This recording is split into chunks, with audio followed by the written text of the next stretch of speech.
for those who don't know you, could you just tell us a bit about yourself and like what you do and background and everything? So I'm a personal trainer, strength coach. I've been a coach for 20 years. First started working at David Lloyd, went through fitness management, started working at Third Space with you in London, was there for 11 years, and now I've transitioned to online trainer. And I've been an online trainer for the last, I've been online training for the last 5 years, but I've been full-time online trainer for the last 2.5 years. And 20 years experience then comes with 20 years worth of education at the same time. That's good. No, that's good, precise. That's it. I was going to say, so how did you find the transition from training clients in the gym in London to then moving abroad and doing online training and then sessions outside? Yeah, so I was doing online training as a side alongside my in-person business at Third Space. So I was doing all my programming was done. So if a client would see me more for technical sessions, and then I would do the programming online, and then I was starting to do like weekly check-ins or bi-weekly check-ins to see if they were adhering to things we set up for their nutrition. So I was already doing a bit of that anyway. And then I left London and moved to Spain, to Ibiza, 2019. And then I had a chunk of clients that I would transition from my in-person business online. I had my pre-standing online clients. And then I started working at a retreat and doing some bits and pieces whilst sort of just transitioning to find my feet abroad. So it was quite nice. I had a smooth ride into it. I didn't just one day just decide I was going to be an online trainer. Online training is a very different animal to in-person training. You can be very reactive in a gym. People come to you with questions, things happen in the gym, and you can just sort of like almost firefight as they go along. Online, you haven't got that luxury because you need to make sure that people don't start making mistakes. And then a week later or a month later, you find out and they got it wrong. So you have to be a lot more proactive with the way that you sort of set up what you do to make sure that the kind of key guidelines are set out from the start. And you've got to be a lot more careful with your language and coaching, because you don't want people to just take something and just run with it very literally when you might have made like a flippant comment. I had things at the start of my career started my coaching online where I'd happened to mention fasting or happened to mention fats being good for you. And then all of a sudden my clients, I come in a month later for their next check-in and I realized they've skewed their diet in a crazy direction because of a statement I made. So now I'm much clearer on the way that I give guidelines, and the same for any small piece of advice that you give out. But as a whole, I'm a better coach in the online sort of sphere than I was in person. I just think you can be more efficient and you can really guide and help people along the way. It's not for everyone, but it's certainly, it's certainly a transition I had to make, but an enjoyable one in the process. Yeah. I mean, what made you decide to move anyway, from like move abroad and move to Ibiza instead of being in London? I don't think necessarily moving to Ibiza was just to get away. 11 years in London was tough. Sorry, that's my emails going crazy. That's right. 11 years, in London, and I'm starting to lose the love a little bit of early mornings, and I got married, and I just wanted a different life, and I honestly just didn't really know what else to do apart from get out to somewhere that I've always wanted to live. So it was kind of like ticking 2 boxes. It got me out of London, it got me out of working such long hours, and it ticked a box of just doing something I'd always wanted to do. And I didn't got to that kind of like mid-30s thinking I've wanted to do this since I was like 20.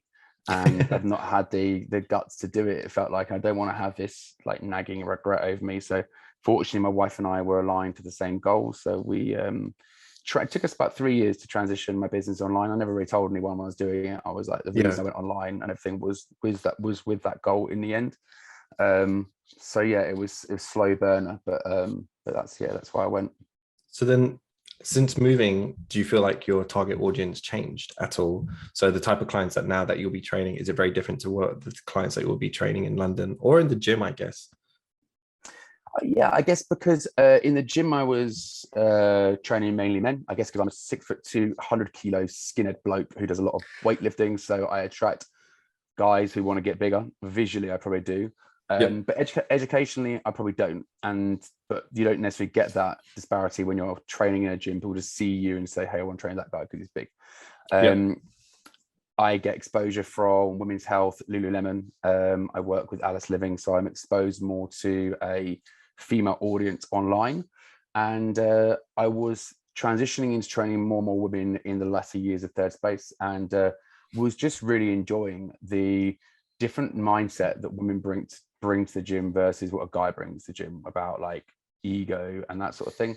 Whereas women are much more kind of like focused on the detail of learning and maybe feeling their way through a workout a bit better, and potentially to take on some of the information slightly better as well.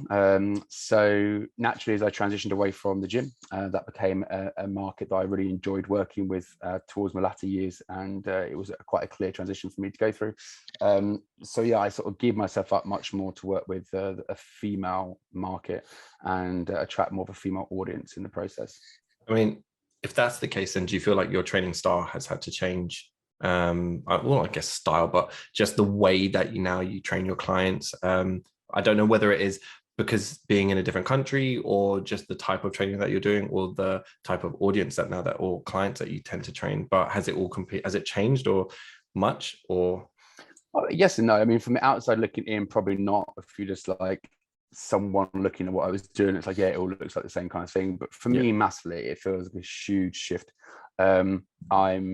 It's an audience that I realized very quickly working with a lot of women, or predominantly working with women. There was gaps in my skill set around menstrual cycle. There was gaps in my skill set around sort of the actual coaching terminology and how you have to handle not just the menstrual cycle, but I guess the changes in energy and mood throughout. So I had to learn, I had to study. So with that, I had to totally change the way that I build programs, use language, and coach. And in the process, I've become a much better coach. One of the things that moving away from London's done. London's great because you can just be busy, but you're so busy that I was so busy studying and so busy working that I never stopped to really reflect on what I was learning I was actually using. I was just saving knowledge in my head, becoming quite a good coach, but it was very hard to get that information out because I just didn't have the hours a day to do it. Online, with a bit more time to think about it, to effectively restructure a business, I had a really nice opportunity that I actually could almost start from the ground up again and build a business from the start. So for me, it feels like a night and day difference. But I guess to the average person, my clients are still lifting weight. I still get my clients strong. I still want to get my clients eating better. But yeah, for me, the devil's in the detail. The detail is very different. Okay, no, that makes so much more sense. I'm actually very curious if you train many parents or parents to be. I guess I like to say, like, do you train a lot of mums, dads, or people who are looking to have kids? Or I don't like to just say parents, because I think people who are looking to have children at some stage, obviously their whole routine and schedule and everything is going to change and adapt. So obviously they're thinking about it and thinking how their training going to be going and how is it going to change. Do you have many clients who are parents? Yeah, I'd probably say 75% of my client base have children. Very high. And yeah, a high percentage. I do have, having said I work with only women, I do still have male clients. Yeah. And a pretty high percentage of those guys have children as well. So and at different levels, like some have very, very new parents, are very new parents, and they're just learning how on earth to get exercise and nutrition in around what is obviously a very stressful and new situation for them. So they're learning. I haven't got children, so I can't give any first-hand advice from a parenting standpoint, and that's obviously not what I need to do. But so the advice is different. But then all the way through to parents with older children that can that have already gone through that learning stage, and they know how to sort of carve out some time. And it is really, really interesting working with parents, and actually just really humbling to see how people. I'm very privileged. I haven't got children, in a sense, privileged as far as time privilege, that I haven't got a lot of pressure on me for time. My business has got much busier, so I actually do have more pressure on me this year than I had ever probably before. But certainly from a from I haven't got children, so it is nice. So it's really, really amazing to watch the sacrifices people make to prioritize their workouts at early mornings, doing workouts with their children whilst tidying the house, and just getting creative with it, which is awesome. Yeah, it's amazing, which you never had to think about whilst in the gym, because everyone just came to you for 1 hour and they'd already created that time block to be with you, or they cancelled you because they couldn't create a time block. So you never really got involved in how to potentially become better at time management. Oh no, I agree, because I was actually going to say, like, a lot of people, obviously when I had Kyla, and when I first had her and I started training, I think she was about, I first started training and she was like 3 to 4. And when I was training, everyone was like, what time do you train? And the first gym that I ever went to, my friend would take me to the gym. It was actually the gym in West Hampstead. And he was in security, so he did 6 a.m. till 6 p.m. and he would actually pick me up, and we trained for nearly a year at like 4 a.m. Don't ask me, I could never do that now. I have no idea how anyone trains even at 7 a.m. But at the time, because it was all new to me and it was the first time going to the gym, everyone's like, why'd you do it? And I said, well, to be perfectly honest, I'm working for like the whole day, and this is the only gym at the time that I knew of. And I was trying to make sure that if I train at this time, it's when Kyla's asleep. Therefore, I'm not going into the time that I could spend with her. And so I was like, look, I'm just going to have to do it this time. And I mean, at the beginning, it was at home. And then eventually when I found the first gym, I was like, right, do you know what? I'm going to do it when she's asleep, because I feel bad like going after work. By the time I do that, she's probably going to be going to bed. And then I don't actually spend any time with her during the week because I'm at the gym. So I'm like, I need to find some slot somewhere else in my day to be able to actually fit that time in. So no, it's good. It's such a huge sacrifice that you just don't think about until you have children. And obviously I don't have children, but when I talk to clients and like you saying that there, it's like, yeah, you said then you wouldn't be able to do it now, but you guess you have to. And in those moments in time, it's like you just need to prioritize it, and it's sacrifice. I guess it obviously is hard. It doesn't probably feel like a sacrifice at the time. It is just like, it's what I have to do to exercise. And that is that if you want to be successful with keeping up with exercise, you have to find ways to fit it into your life, and that worked for you. For other people, it might be just 20-minute workouts whilst doing the housework whilst the kids are asleep. It can look, there's no right or wrong way of doing it. It can look in lots of different formats, but ultimately you just got to find the way that works for you as an individual. So yeah, I mean, fair play to you, because those early workouts are tough. Oh man. God, it was awful. I'd never do it again. It's only because I was getting picked up and dropped home. Otherwise, I'd never do anything else like that. So yeah, no, I completely. You never know when you get the pressure on you and you want to keep something up.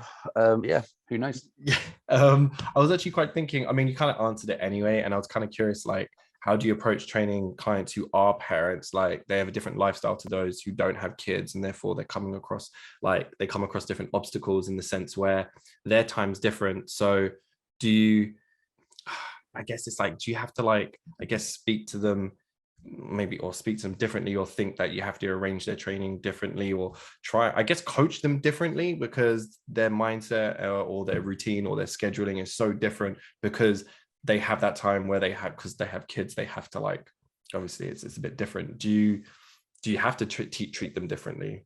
Yeah, definitely. Ultimately, it has to be a flexible model that you have as a coach. Some of my clients can do 4 gym workouts because they have a partner that is working at home, can take the children and set up a certain way.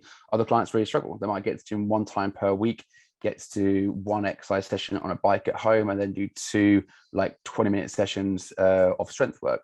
I wouldn't say I've got a way of talking to clients. We have coaching calls and we discuss it, and then it's not necessary for me to tell clients exactly how to do it. It's just to try and guide them as they're experiencing these struggles, and then we can say, hey, have you thought about this? Maybe we could, rather than doing stretching as part of your workout, maybe we could have a morning routine that when you feed your child, then you do a few stretches on the floor, and then actually you haven't got to mess around with warm-ups.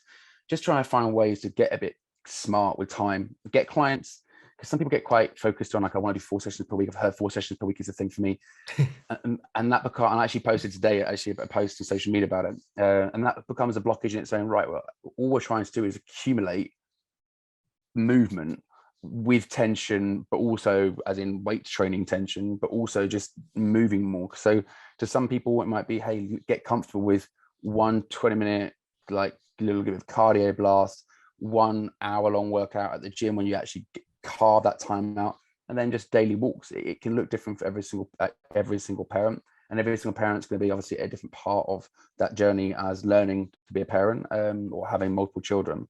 So it's going to change all the time, and what works from January through to June might not work when you start working again, and you've got all these new stresses coming in. So it's not necessarily about like having a way of working with people. It is just like being really just understanding that situation is going to change constantly. And as a coach, anything I can do to make my clients' life easier, and talk to them about it, because it's like I say, I'm not here, I haven't got first-hand knowledge, I'm not going to tell you what to do, I have no blueprint for being a parent, but we can think of smart ways of actually, you know what, doing bicep curls, India workout and mini band glute work is literally pointless. Let's just get those big hitters in, let's just get you in the gym, do 2 lifts and get out, as long as you feel comfortable with that being enough, because it is enough from a strength training standpoint to see results. Yeah. So just like almost helping your clients just feel comfortable with actually not necessarily needing to do long workouts, or yeah, it varies so much for clients. And this is a conversation I've had loads recently with my clients, because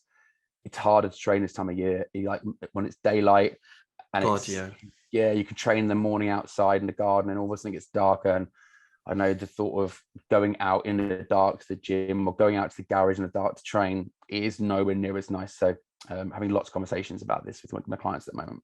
Yeah, actually, I think you probably answered it anyway, but I was actually going to say, like, you've obviously said that, you know, you're a non-parent, and therefore I'm thinking, is there anything that you struggle with when training parents? And this could be like anything, like trying to empathize with like their struggles or understanding their schedules. Because I'm not saying you, but I mean, I'm sure there are other trainers, just say really young trainers who are like, you know, just starting out, they're in their early 20s, and they get like, you know, a client who's a parent, and they're trying to explain to them this, and this. And it's like, well, you know, you're almost like, you could be my child, you know, in that sense. And therefore Yeah. I'm also wondering, like, you know, they would probably struggle, but I'm curious, like, is there anything that you come across when they're trying to explain something? And obviously if you've got no experience in that and you're like,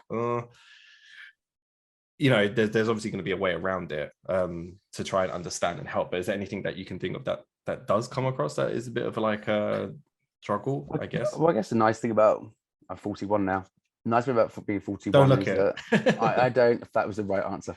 It wasn't a question, but it was the right answer. I am not here to I 100% know that's a huge gap in my knowledge. I don't know. My clients are here to help you know, as we've all had these conversations, not necessarily in a work environment, but just talking to someone about what you're struggling with. Don't actually need that person to tell you what to do. Just have someone to express that there's an issue, and actually potentially formulate that plan yourself as a parent. I guess the gaps in my own knowledge of things, like, it's very easy to give blanket raw advice. So we can say we need to create an energy deficit. We need to strength train and progressively overload the body. Like, I can give blanket rules of a good advice. How's that going to live and exist to a mum or to a dad who don't have loads of time? So I guess what my skill set has had to change and adapt to is, let's talk in real terms, what that might look like for this individual with this particular challenge right now. That might come to me after a call. I might have a call with a client and go, I actually don't know what the answer to this is, or what to suggest, and then just go away, and I'm having a shower and be like, hey, I actually had a really cool idea about what you suggested, with no kind of ego that I feel like I should know the answer to these things. My clients are very good, and I learn every week. The client will give me a great little snippet of like, oh, I started doing this week. Like, that is genius. I'm going to tell my other client who's having a similar struggle something like that as well. So yeah, it is. And as a coach, I guess as a younger coach, I probably wouldn't have had the confidence to say that. I would have been a bit like, wanted to feel like I was imparting my knowledge to people. That's what I think as a younger coach I felt I had to do. And nowadays, as a coach, I can just listen and go, hey, that's really interesting. I don't actually have the answer to you right now, but I'll have a think about it and come back to you. It hasn't got to be anything technical. It could be something really simple, like, hey, I had one recently. I don't really eat crisps, so I don't really have to think about what is an alternative to crisps. And then when my other clients started saying, hey, I've started having like popcorn, because popcorn is lower in calories. Like, that's genius. It's not a snack. They're neither of those two snacks I would ever eat. Yeah. But I've had lots of clients that have had issues with crisps and getting away from eating bucket loads of crisps. Yeah. So we're just like always on the fly, always trying to find these like little snippets, little nuggets to help your clients sort of navigate parenting, training, the information dump that is social media. It's crazy because now that you just said that, I just thought to myself, wait, so you don't even have popcorn at the cinema? You know, even when you're watching a movie, that doesn't make you want to have no, I'm all chocolate. I just, beige food like that just doesn't interest me. It's got to be chocolate. If it's chocolate, like, I'm all in. I'll save my calories for the food that I really want to eat. So if you put chips like crisps in front of me, no interest. You put Smarties in front of me in the cinema, and you've got a problem. Okay, then it's all gone. Yeah. So then I was just thinking now, so what about parents, right, who've got older kids? Just say, for example, 15 upwards, or maybe even a little bit younger, I guess. Do you ever try and encourage the parents to train with their kids, or do something that maybe if, for example, their schedule is so busy and they haven't got anything else, that they haven't got any time to really train because they want to spend more time with their children. So their children are older and their children can do things. Do you ever think, okay, maybe why don't you do activities with them, which can technically be some of your workouts if you can't get all the workouts that you want to do in the gym, as an example? I've never actually suggested it to a client, but I've had loads of my clients do it and be like, hey, my daughter or son's actually a bit interested, so we were working out together, so one session a week with them, and then questions come about like, is it too soon to start weight bearing exercises with a 15-year-old? And you can answer those sort of questions with them. So yeah, I think it's one of those things that, again, just learning from my clients that actually it's something they seem to naturally do, because I think most parents want to be a positive role model to their children. They want to let your children know that the exercise is really important, and obviously every single parent in this day and age is acutely aware of how sedentary our life has become and how sedentary a child's life could become. So any opportunity to get your son, daughter away from TV and spend some time with mum or dad downstairs, and a lot of my clients will have training facilities like in a garage or in a corner of a room, so it's very visible. And I often, because my clients will send me like technique videos, and I often have like, you can see the kids are doing bicep curls in the background. It's great, and you can see it might negatively affect the workout potentially, but it's like that. We get these kind of like ideas, we've got to be perfect when we train, we've got to like be really focused on progressive overload, and everything's got to be like immaculate. But it is really about, I think I said at the beginning, like we're just accumulating movement.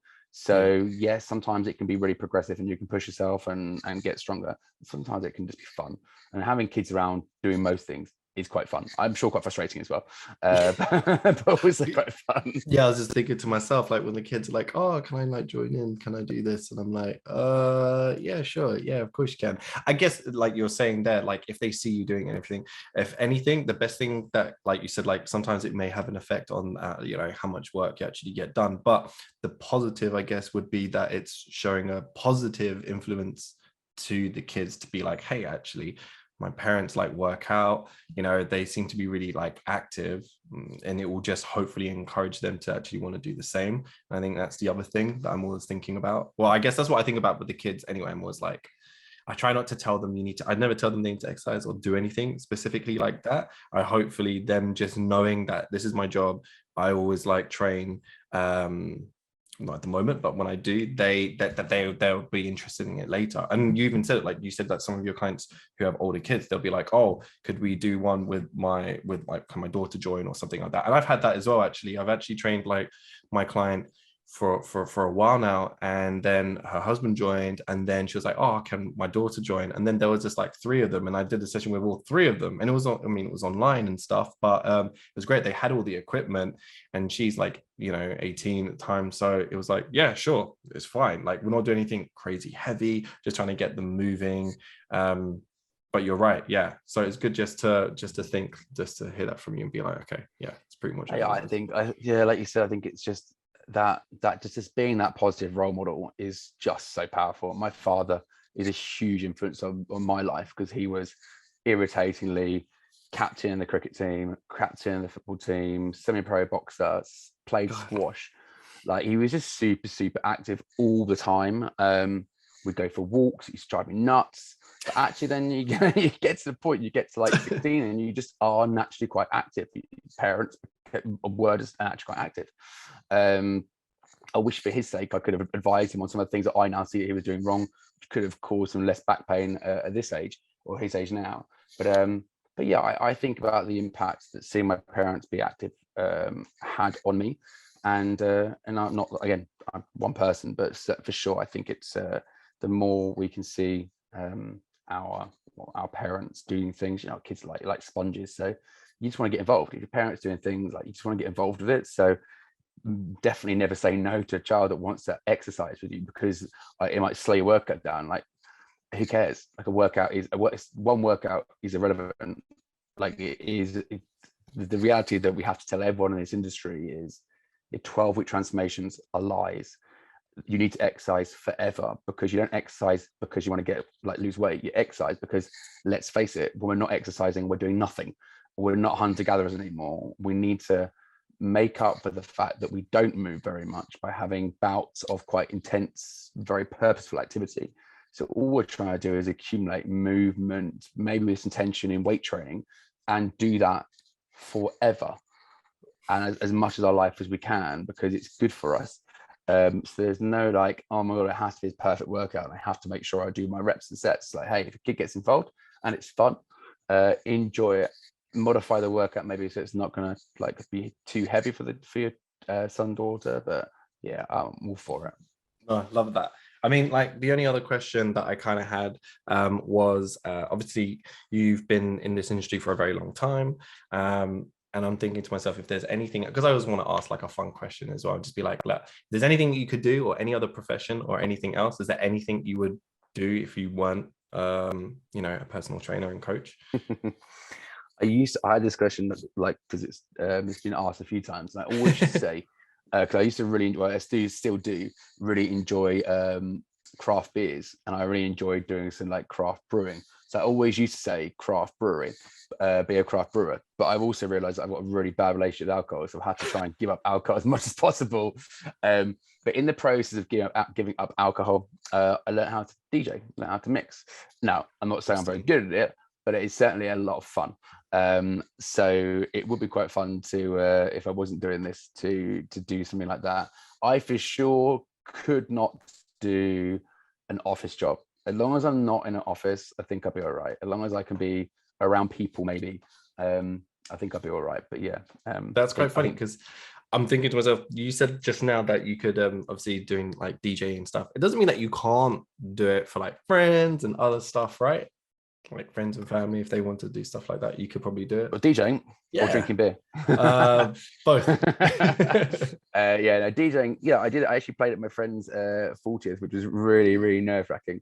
But it was a lot of fun playing some of the old tunes that we used to go out listening to back in the day when I was a bit more reckless. Yeah, it was a lot of fun. It was one of those things that when I stopped drinking, I was like, I want to make sure I don't just stop, and I do fill the time, or I feel like I'm doing something else as a like reward for not drinking.